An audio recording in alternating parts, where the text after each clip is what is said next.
To my streaming audience, we're going to start in 1 minute, as soon as everyone comes in here.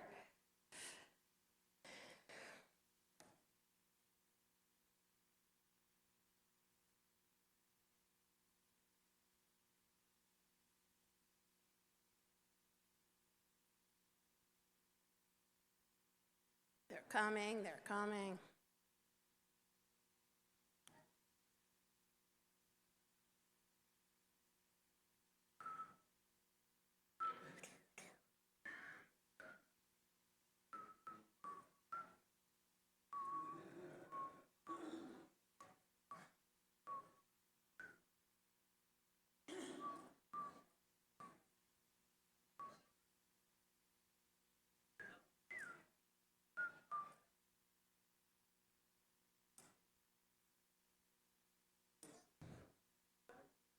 Good morning. Do you think they can hear us outside? Judith, give me the lowdown. Because I got to start, people. Okay, I'm starting. No, okay. Please come in. I'm starting right now. Oh, okay. Okay. Welcome, everyone, to those in person and those who are streaming with us. Special thanks to the Jewish Book Council for bringing Professor Rachel Shteir here, and to my Macomb woman for bringing us great sweets and fruit salad today. Thank you, thank you. We'll have some announcements at the end of our program. We do have to finish up.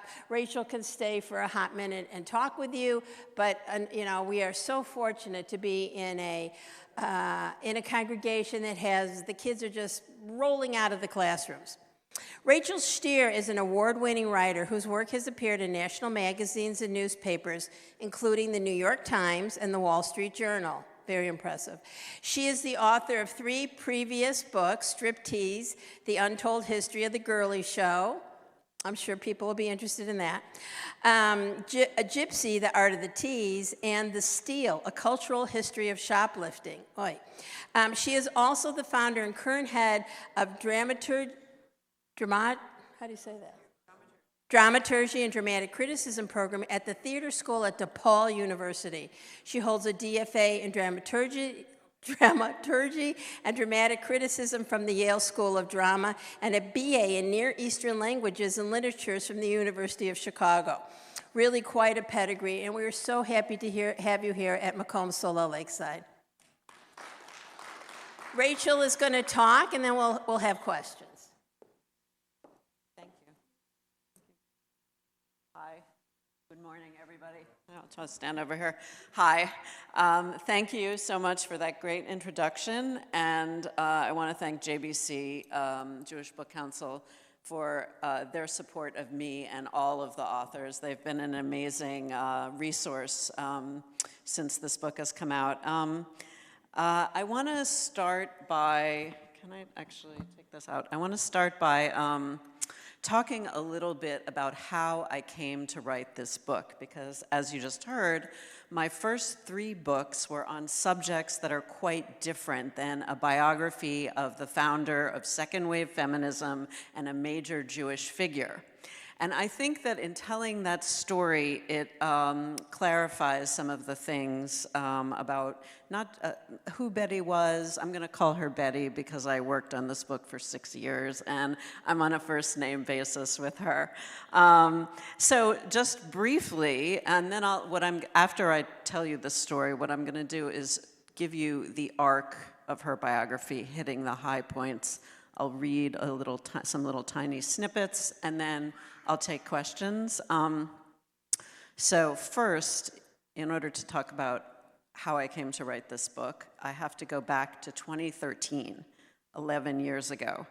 That was the 50th anniversary of The Feminine Mystique. Some people in this room may be familiar with that book. It's Betty's best-known book. It was a huge bestseller, as she would say, a paradigm shifter. It was published in 1963. Many women who read it used the phrase, "it changed my life," to talk about it. It was also very controversial at the time, and subsequently, in the 50 years since it was published, it kind of has fallen, out of the public eye a little bit. It's not really taught that much in universities, and so on, and I can explain why that is later. But so in 2013, I was asked to write an essay about the 50th anniversary, and I was asked to compare The Feminine Mystique with some books written by younger feminists who were writing and publishing in 2013. Okay, and at the time, I had never read The Feminine Mystique, okay? So I was coming to it first time. And I started to read it, and it just blew my mind, honestly, because if you haven't read it, or if you haven't read it recently, I recommend that you go back to it, because there are really a lot of misconceptions about what exactly is in it, and I certainly had those when I first read it in 2013. Some of those, The Feminine Mystique, by our standards today, it's kind of modest in a way, in that it doesn't tell you what to do at the end of it. There are no prescriptions for, okay, down with the patriarchy or anything like that. That is not the kind of book it is. What it is a book that diagnoses what's wrong with suburban housewives in the late 50s is really its subject. But I'm talking about it this way, but it's really a gigantic book. It's a sociological book in a way, because it deals with, each chapter deals with a different realm of society. There's one chapter on Freud. Betty annihilates Freud. There's another chapter on Madison Avenue. Betty annihilates Madison Avenue for coercing women into buying things to define their identity as women. There's another chapter on higher ed. Betty attacks colleges for not, having a high enough standard for women, and so on. And so at the end of the book, there's really one or two recommendations. What are they? As I said, they're very modest. One is universal child care. Shocking, right?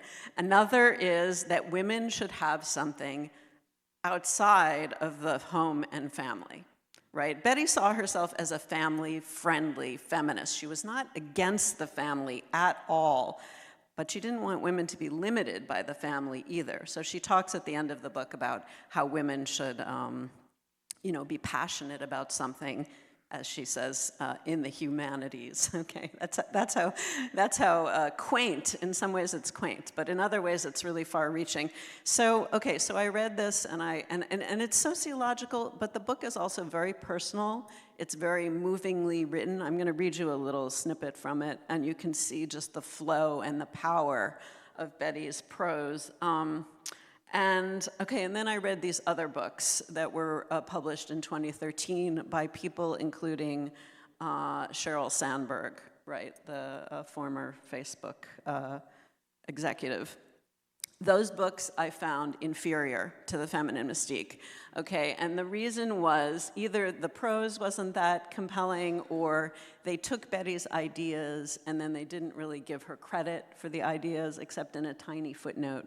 And so the piece that I wrote was about what I'm describing, right? It was basically a celebration of Betty, and it was talking about why has she vanished, et cetera. And people really liked the piece. And not long after that, I was asked to write this book for this series, Yale Jewish Lives. So it was a commission, okay? And to be honest with you, at first I said no. I did not want to do it. And there were two reasons, really. One reason was, at the time, I had a completely different other idea about what I was going to be working on, and that was not a biography of Betty. And then there was another thing, which was, while I was writing the article, I did some interviews. I'm a huge researcher, like really devoted researcher and interviewer. And so I interviewed some of the surviving second-wave feminists who had known Betty. Because at the time that I'm describing, 2013, the biographies of Betty that were published in the 90s, and she died in 2006. And now the story I'm telling is 2013. And so it had been some time since there had been a biography, but when I interviewed these people, they all said the same thing. They all started their story something like this. Yeah, Betty, she was really important. Okay, and then I remember 60 years ago, she said something mean to me, and that's what I remember. So I stopped because I didn't know if I wanted, if you're writing a biography, it's just a huge labor. I had written one other biography of Gypsy Rose Lee, the burlesque performer, and a biography is so much work. You have to immerse yourself in the person's character, and I began to doubt whether I could sustain working on this person who a lot of people, even 60 years later, had very strong negative feelings about. But as time went on, I kind of did more research. Yale kept coming back to me, and I began to think I could make a contribution because the biographies that had been written in the 90s, I felt that they weren't sensitive enough to the issues that women had to face in the 50s and 60s in terms of, being a leader. Like, what does that mean? And what kind of fight do you have to be fighting? And so I began to feel that these things that people were saying about Betty needed to be put into a different kind of context than they had been put into. And so that's eventually, anyway, I said yes to Yale is the point. And then at the time, though, I thought, I'll be able to finish this in 2 years, and then I'll be able to get back to my real project. And that didn't happen. Okay, I think I signed the contract around 2016 or something like that, and then here we are. Okay, so that's that story. Okay, so I just want to read you briefly. This is the famous first paragraph of The Feminine Mystique. The problem lay buried, unspoken for many years in the minds of American women. It was a strange stirring, a sense of dissatisfaction, a yearning that women suffered in the middle of the 20th century in the United States. Each suburban wife struggled with it alone as she made the beds, shopped for groceries, matched slipcover material, ate peanut butter sandwiches with her children, chauffeured Cub Scouts and brownies, lay beside her husband at night. She was afraid to ask even of herself the silent question, is this all? Okay, that's the first paragraph. And then, let's see if I can find, so now what I would like to do is talk a little bit about Betty's biography, beginning with her birth, which was in 1921 in Peoria, Illinois, which is about 3 hours south of Chicago. Betty was born into a Reform Jewish family in Peoria, and she was the oldest. And as a child, she herself was the victim of anti-Semitism, and her family was the victim of anti-Semitism. And that shaped her. She wasn't able to talk about being Jewish until her 50s. But being an outsider is one of the things that really powered her into her great fight for women's equality. She was really a double outsider. She was an outsider because of being Jewish, and she was an outsider in her own family. Okay, what do I mean by that? Her mother was beautiful and poised and accomplished and a stay-at-home mom. And Betty was, from birth, a very difficult child, okay? But she also was a brainiac. There are stories from her childhood about her lugging books from the library up the hill to their house in Peoria. And her parents were actually so worried about the amount of reading that she did. They were worried that it would prevent her from finding a husband, that they saw a psychiatrist. They needed to be reassured that she was in some way normal. Okay, Betty was not normal. She fought against that whole idea of being normal. She wanted to be excellent even before she knew what that meant. And that really caused a lot of angst and anxiety in her family. And I will just read you, this is from chapter 1, which is called A Prophet in Peoria. Harry, that's her father, Harry Goldstein. Harry ran the jewelry store in Peoria, which was known as the Tiffany's of the Midwest. The store was called Goldstein's. Okay, so Harry wanted a boy, but their first child was a daughter, Betty. Okay, she spelled her name Bettye, Betty Naomi Goldstein. She dropped the E at Smith, was born February 4th, 1921 at Proctor Hospital in Peoria. From infancy, she suffered from poor health. A nurse predicted she would not survive more than 2 weeks. She had bow legs, for which she wore iron braces until the age of 3. However, she began to talk almost right away. 5 decades later, her mother recalled that her eldest always spoke in grammatically perfect sentences. The birth of Betty's sister, Amy, also with an E, she would drop the E too, in 1922, made Betty unhappy. She would never be close to Amy, who had naturally curly hair, mimicked her mother's mannerisms, and was exceptionally neat. Amy would complain that years later, Betty dismissed her as if she were afflicted with a feminine mystique, or said she barely remembered her. As for Harry Jr., the boy her father wanted so badly, born in 1926, she ignored him too. You know, Harry, you got the same brain I do, but you're not using it, she told him. The stubborn, independent founder of second-wave feminism emerges from a home anchored by gender polarities and sibling rivalries. She didn't play with dolls like her contemporaries, her mother said.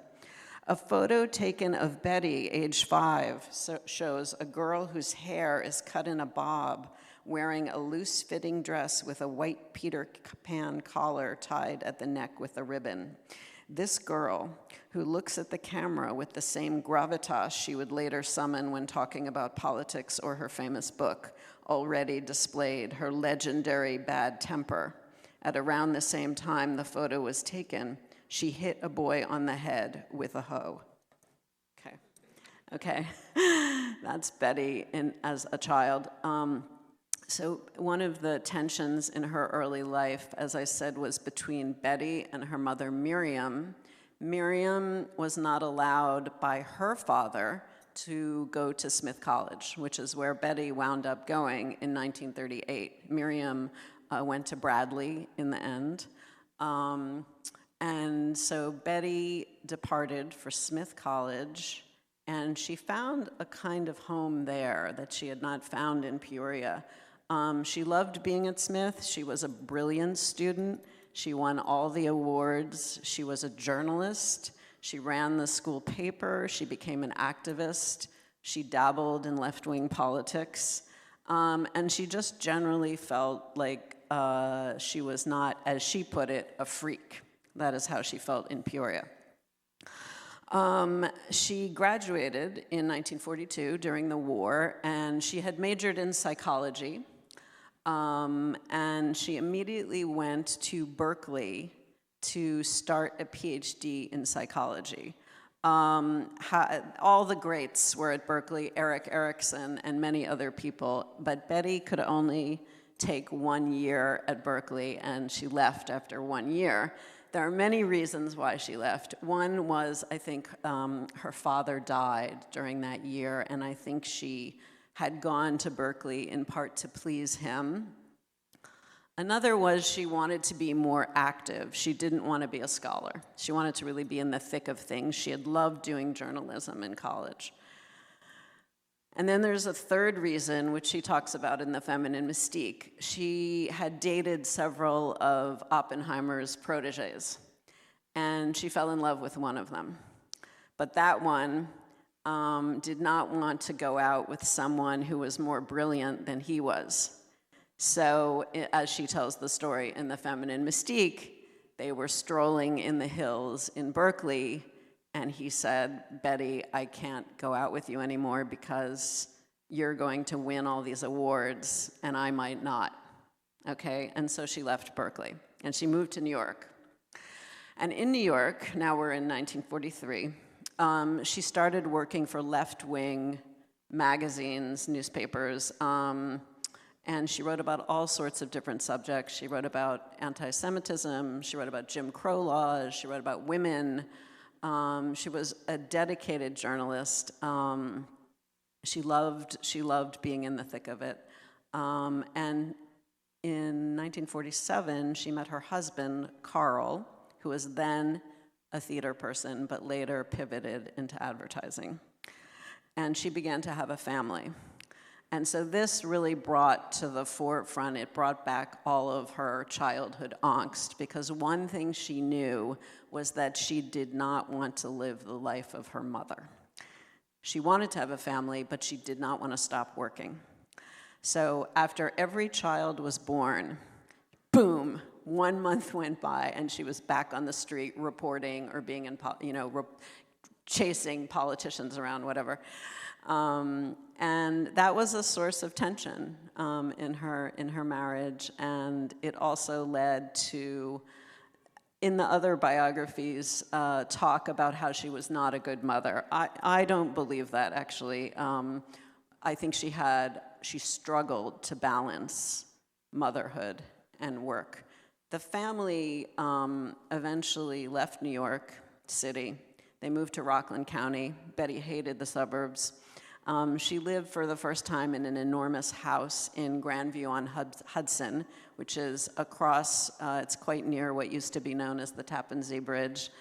And Betty, it was this enormous house, so she was, decorating it, she had to cleaning it, it was a huge job, plus the kids. She had 3 kids, and it was a lot. And this is where the struggle, between being a mom and working really became dire. There are stories, and these aren't secrets either. They're also, the kids themselves will tell these stories about TV dinners and being driven to school in taxis and so on.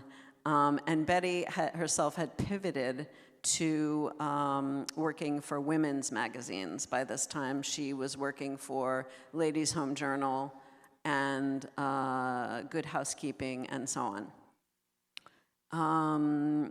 And so, as I said, it was a struggle. And so now we're at 1957, and she's 15 years out of Smith, and she looked around, and hardly anyone was working except for her. And so she created this questionnaire, and she brought the questionnaire to her 15-year reunion. And the questionnaire asked, it was a sociological type of questionnaire. It asked many questions, intimate, professional, so on. And she gathered all the data, and she started to write an article. And the article was called, "Are Women Wasting Their Time in College?" And she couldn't get it published. No editor wanted to take it. So she kept, but Betty, one of her positive qualities was tenacity. She never gave up. So she just kept rewriting it, and she kept sending it out again. And then eventually she had the good luck to meet the editor of W.W. Norton, and she sold it as a book, and that was in around 58. And she also thought she would be able to write this book, The Feminine Mystique, in 1 or 2 years, and it took her 5 years.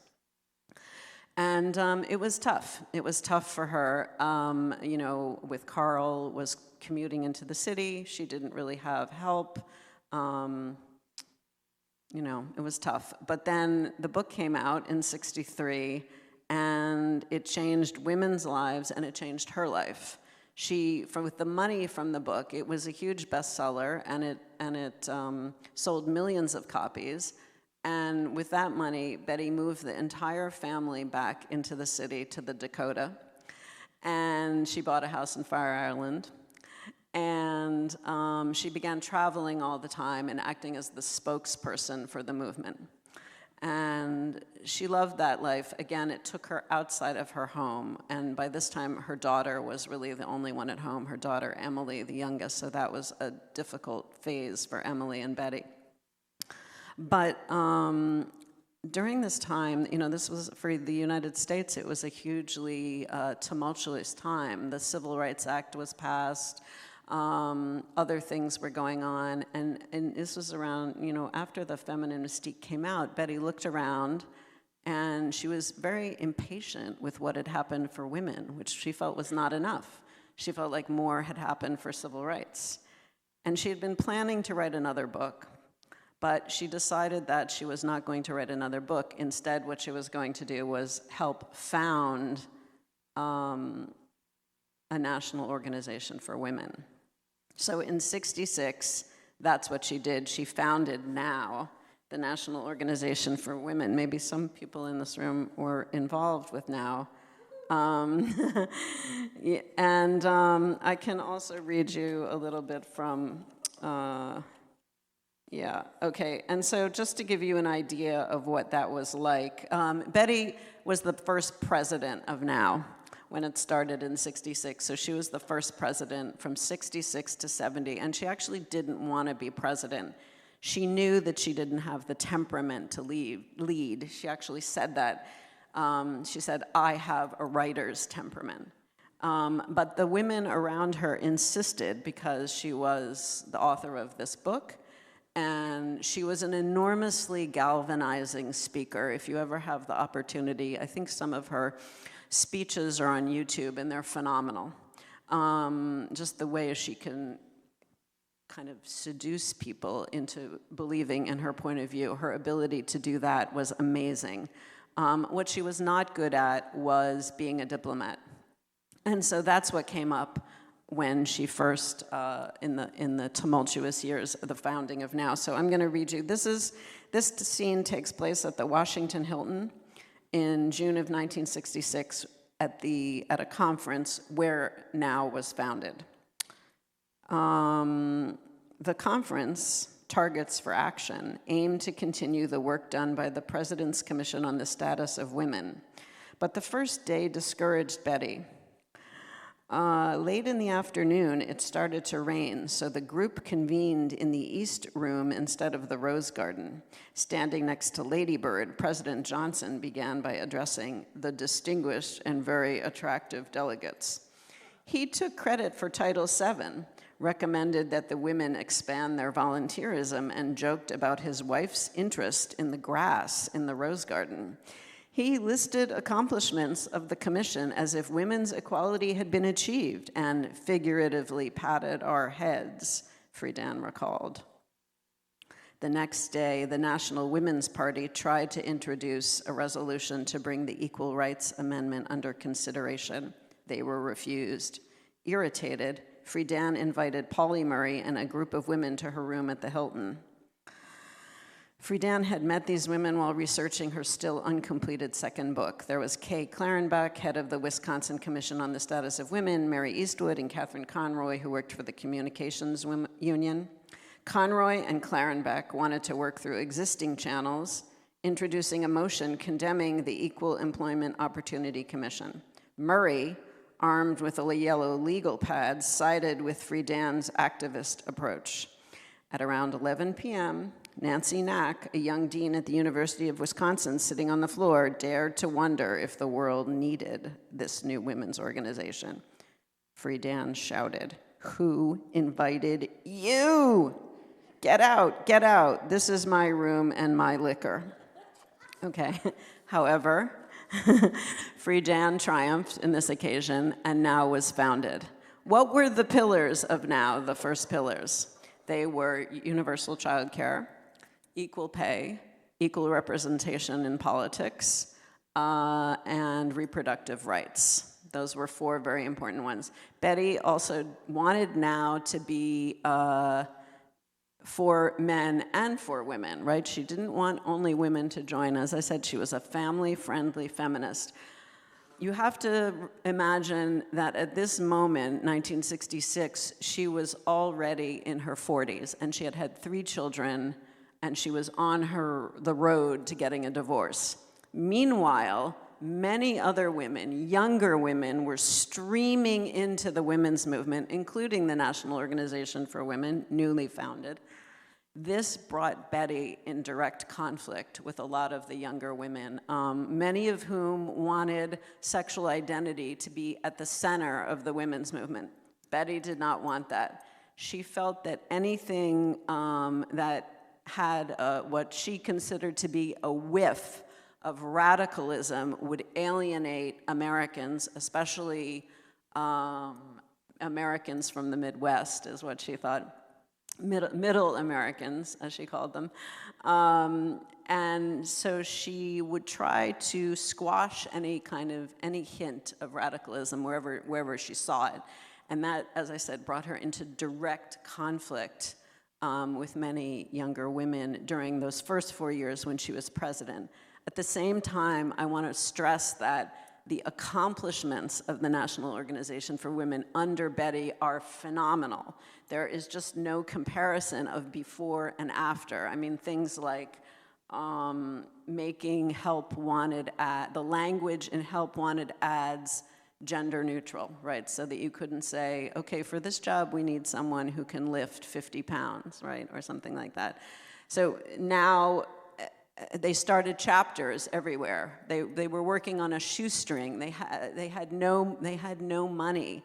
And when you read Betty's diaries from that period, her schedule is enormous. It's fatiguing to just read it. You know, like 4 a.m., go to Idlewild Airport, 6 a.m., whatever, go to Atlanta and try to start a chapter there.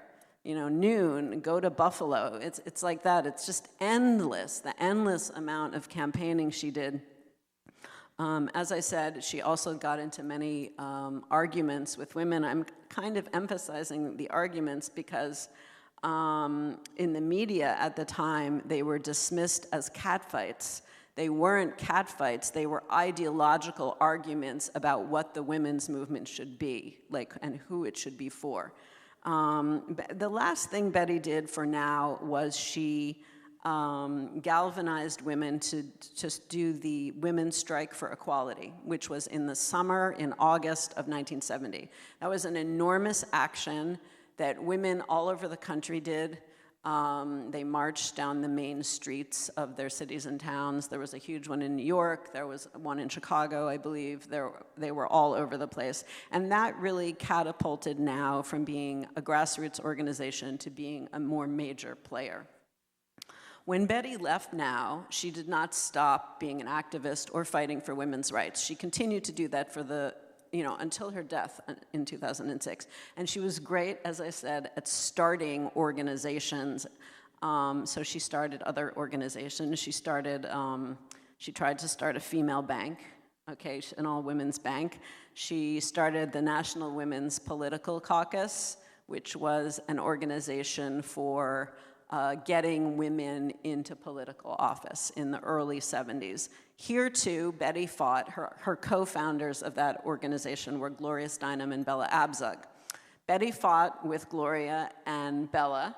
What they fought about was the same thing that they had fought about in Now, basically, which was who should this be for? Gloria and Bella believed that the National Women's Political Caucus should be for Democrats, and that it should be for progressives even. Betty had a wider lens in this way. She wanted to reach across the aisle. She believed that Republicans and Democrats should be involved. Betty is the only one that I'm aware of who in 1972 went to both the Democratic National Convention and the Republican National Convention to talk about reproductive rights. Was her talk at the Republican National Convention a success? No, it was not. But she was there trying, and I think that's what I want to stress, that she was always trying to speak across the aisles. She started NARAL, which had to do with reproductive rights. It was solely devoted to that. She had planned to start a counter organization to NOW, which would focus on workplace issues, really, and not sexual politics. But she was growing more conservative. In the 70s, in the mid-70s, mid to late 70s, she became focused on her Jewishness, and she began to speak about her Jewishness in public for the first time, right? She was 50 already. She gave many talks at Jewish organizations and synagogues. She supported female rabbis in the 70s, and she continued to explore her Jewishness until the end of her life in a variety of ways. Sometimes fighting with rabbis too. Okay, she fought with everybody, so it wasn't specific to rabbis. She went to Israel several times, and she helped to found a women's movement in Israel, the first independent women's organization.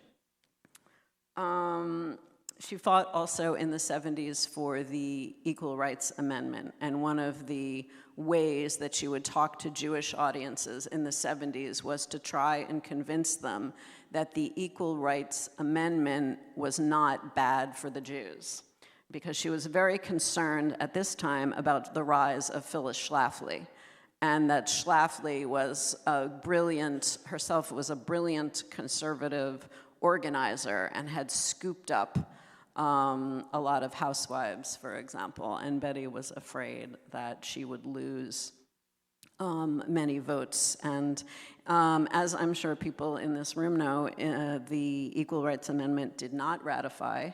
Betty was devastated. She saw it as a huge setback for the movement. She didn't know if the movement could ever recover. Around this time, she began to talk about herself as a humanist.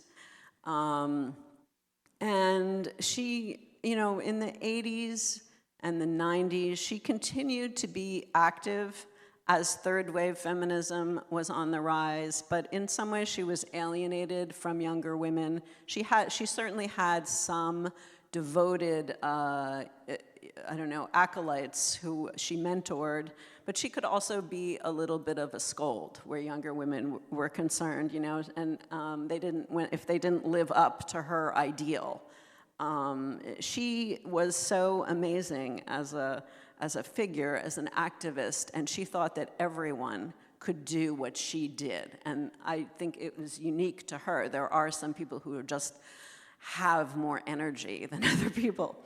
And so what else do I want to say about her? Well, she died in 2006. She was 85.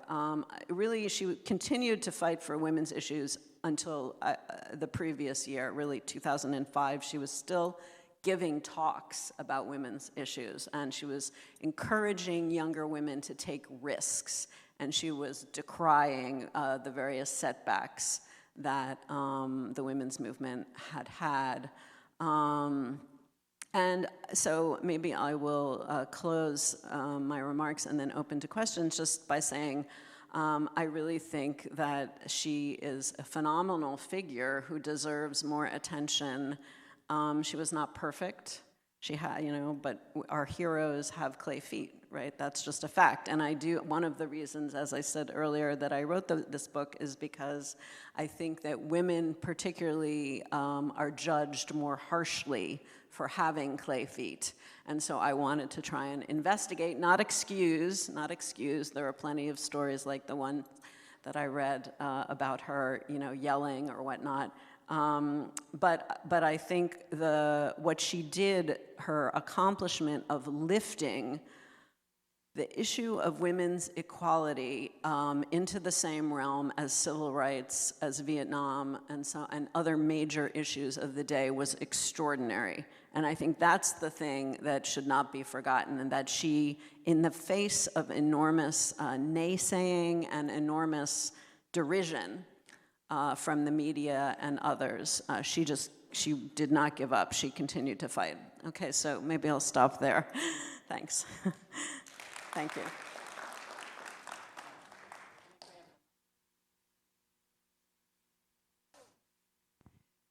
As a working woman, for my whole life, I have 3 children, and I feel like I stand on Betty's shoulders. I'm going to start That's so crying. nice. That's very nice.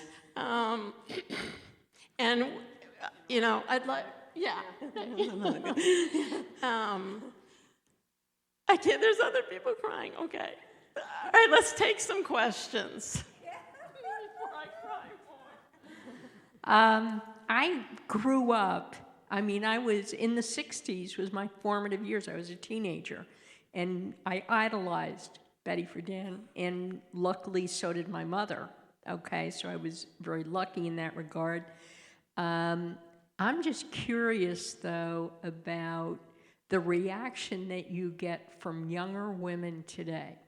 So, we had the Me Too movement, and certainly there are many people who are caring about and lobbying for reproductive rights. But so what reactions do you get from those folks? Yes, great question. Thank you. So, do you want me to repeat the question or no? You heard Okay, it, right? Okay. Yeah. So I would say that most younger women just don't know who Betty Friedan is. So that's the first problem, is that you have to, because she's not really taught in women's studies doesn't even really exist in universities anymore. It's women, gender, LGBT, it's like a whole big thing. So it's tiny.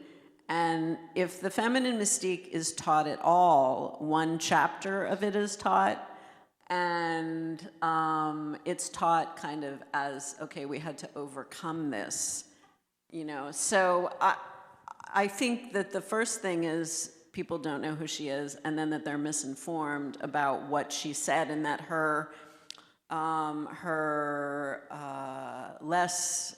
character, the quality of her character is what's focused on, as opposed to her great accomplishments. So I've been saying I would love to do a teach-in, or something like, that old-fashioned word, because I just feel like people just don't even know what's in the feminine mystique. If they knew, they would not say all the things that they say about it, is what I think. First of all, thank you. Thanks. You mentioned several groups or people that she tore into, I think was the expression you used. And one in particular, I guess, that struck me, if she's a psychology major, the first one you mentioned is she tore into Freud. So I'm curious why. Yeah, she saw Freud, and not just Freud, but Freud's American interpreters as being sexist and contributing to this very restricted idea of what women could be. She blamed Freud, and not just Freud, others in the feminine mystique. Margaret Mead gets blamed, Freud gets blamed, major sociological figures get blamed of the era, because they all did not have a capacious idea of what women could be. They weren't thinking that way.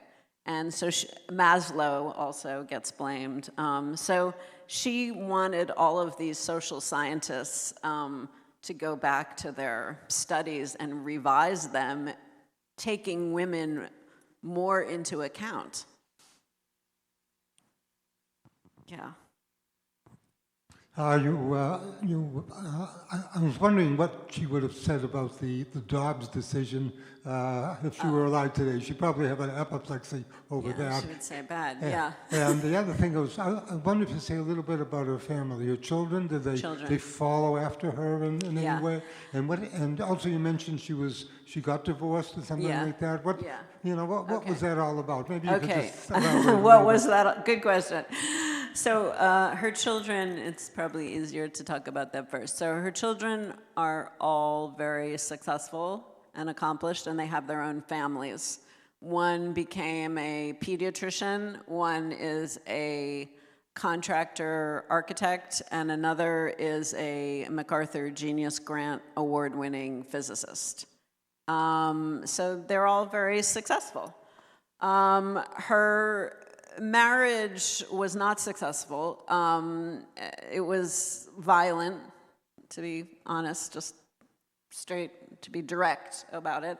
From both directions, Betty fought violently, and Carl fought violently, and they were ill-suited for each other. And I think, after the feminine mystique came out, Carl did not want to be, as he put it, Mr. Betty Friedan. Excuse me. And so, yeah, I think, I think of other women of that era, like Bella Abzug, whose husband was so supportive of her and helped her in every way. So it didn't have to be that way. It was very specific, I would say, to her situation.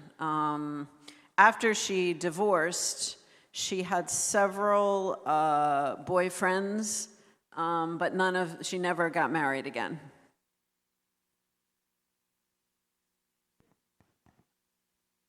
Did you have a question?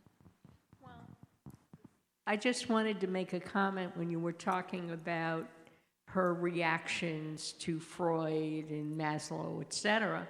I mean, how many things have we learned recently about all of the medical studies that are done, Yeah. okay? And they don't do them with women. Correct. So Right. they didn't even understand Right. the women's symptoms of a heart attack because Right. they didn't study it Exactly. with women. Exactly. So Yep.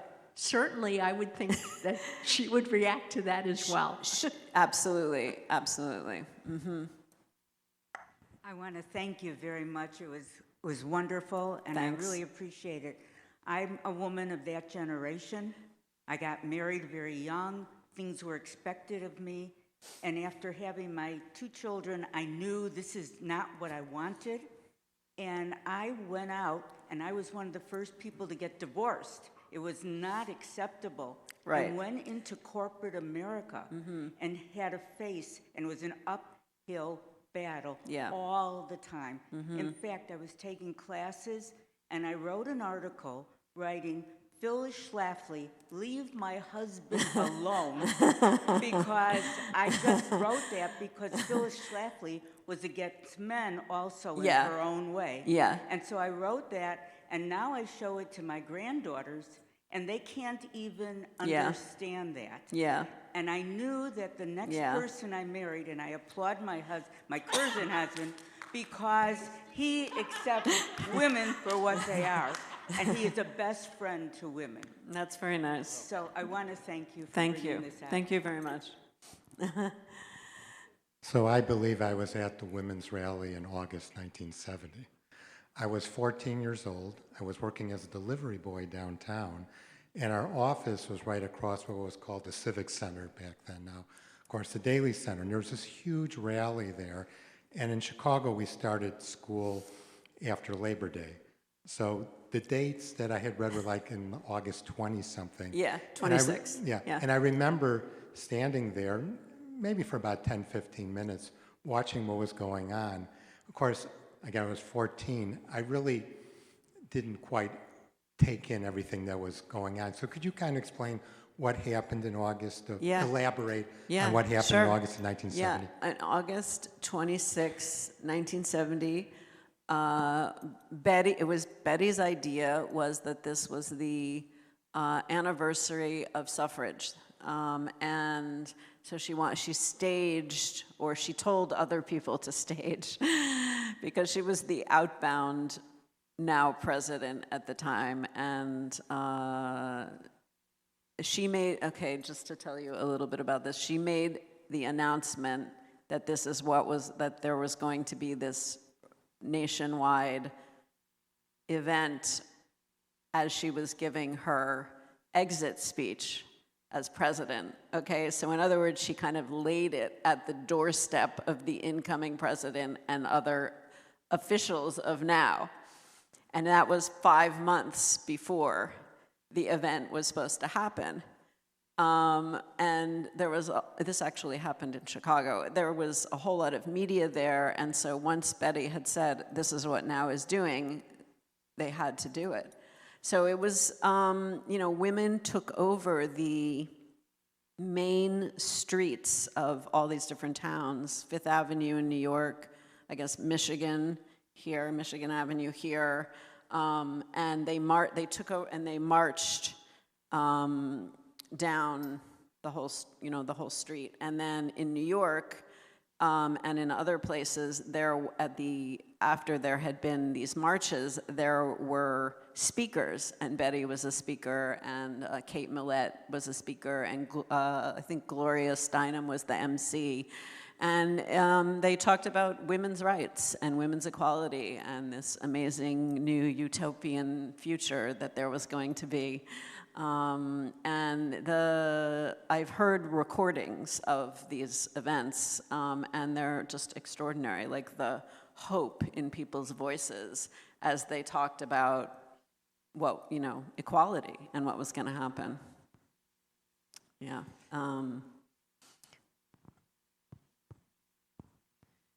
I want to echo what was already said about appreciating, your description, because I certainly knew it as certainly old enough to know it as a buzzword, but did not follow her very much. And I felt a little bit of an emotional disconnect on my part.